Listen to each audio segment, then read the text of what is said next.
The Capital Readiness Report is a feasibility study program in which we assess the fundability of a company.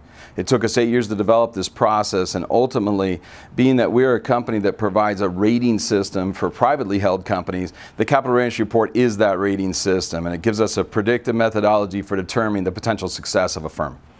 We ultimately came up with a list of 307 attributes looking at 32 companies that achieve what we call the trifecta.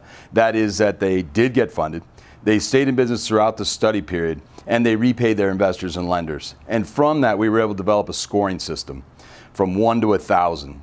The one commonality we found amongst the 32 companies was they all scored a 925 out of 1,000. And so now we created a software system called the Capital Readiness Report, in which we predict and utilize all of those attributes and put them together with the new companies we're assessing, and we score them. We found the average company on their first round is a 533 score. Once we work with them for anywhere from 2 weeks to 2 months, we typically help them get to a 750 to a 950.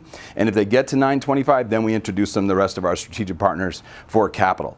Through the onboarding process, our team assesses all the material that's provided to us. We're looking for business plans, pro formas, valuations, due diligence, all the company history, resumes. We have a list, and not all companies have all the materials, and some have none. It just depends on the phase of development the company's in. It's important to note, too, that we do work with startups, growth companies. We also work with pre-IPO and IPOs. So we do have a process as it relates to the stage of development of the company. So what a new client can expect is they pay a $2,500 retainer. With that retainer, we complete the first round of the Capital Readiness Report. We provide them a score, and then we assess where the company is and whether we think it's worth moving forward, both for them and for us.